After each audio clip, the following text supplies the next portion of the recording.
when I came to work, and that was in 1972, and Jack Steele, who at that time was assistant manager, but basically was doing all the work, and he's kind of what you'd call him a hero of the co-op business. And he actually set the first rural electric meter in Oklahoma. He told me, he said, Tom, you always make a decision based on the guy at the end of the line. You know, he pays the same bill, and he deserves to have as good a service as anybody. So anyway, that stuck with me the whole time.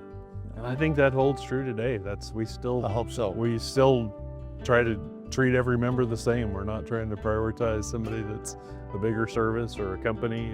We're still looking out for that guy that's at the end of the line today. A lot of people that sees this that know Randy won't believe what I say, but he was kind of a hero of mine too, because he was a rough and tough guy, and he was a lineman. And if it took, along with 3 or 4 other people, if it took 3 days to get a service back on, he was there. And it was an ice storm, but it wasn't a biggie. And we drove out, I don't know whereabouts, I think it was on the west side of Watonga.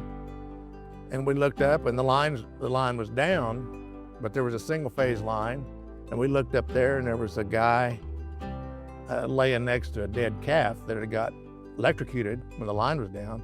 So Randy had put a long stick up, pushed the pole up that was broken, so the power would keep on, and he was laying down next to that dead calf, keeping warm. That's how, it was cold. You know, and I don't know how many people you could get to do that today, but nobody asked him to or told him to. It's just, that's what he did. Yeah, I think what makes me the proudest is when we have members write in or call in, and we can tell our employees all day long we appreciate what they do, but I think it means so much more when a member writes in and gives us that feedback. We shared a story this morning in safety meeting that we had a lineman that showed up on an accident, and there was a car accident, had hit a pole, and the member wrote in, it was their niece, and they just so appreciated him showing up, being there, making the scene safe, and then sticking around until the medical team was able to get her out. And I love that feedback coming back from our members. Yeah, so look back on an old Cimarron Electric News in February of '51. The person writes, says to Cimarron Electric, "Dear sir, we never got an electric bill for this month, so we are enclosing $3.50. Thank you."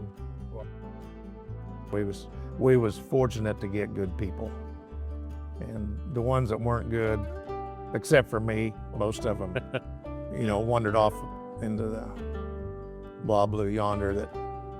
I think that's the same. We still have an incredible team here, and the people that don't fit in the culture, they find their way out, and the rest of the people that do and are focused on serving our members, we don't have turnover to speak of. So just celebrating a retirement today with Richard retiring with 27 years. The number of years employees have when they leave the co-op is amazing.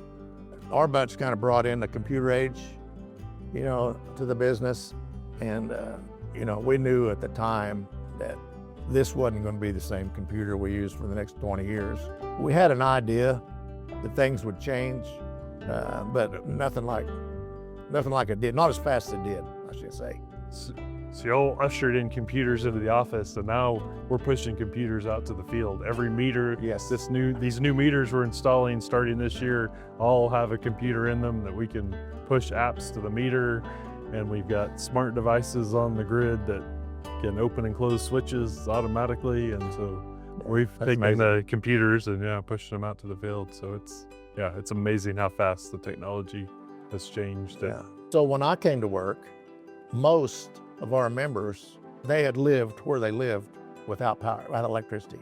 So most of them, they knew when they saw Cimarron Electric coming down the road, it was happy days. The people that I know, the neighbors, they expect the power to be there now. And they don't expect that every time there's a lightning storm that they're going to go out, like the old days.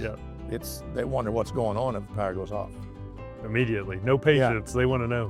They want their power back. I don't know. It's been a long time since I've been out of power.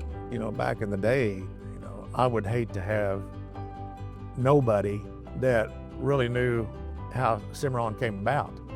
That they got their money together and built a business and went to REA. I think it's just important that we keep telling that story, because I think I that wish is it getting was- lost in younger generations, and just the demographics of the co-op as it changes and people are moving out of the city and they're used to being on OG&E, and that's what they think of as a utility. And it's important for us to keep telling that story that co-op's different and it's a family out here.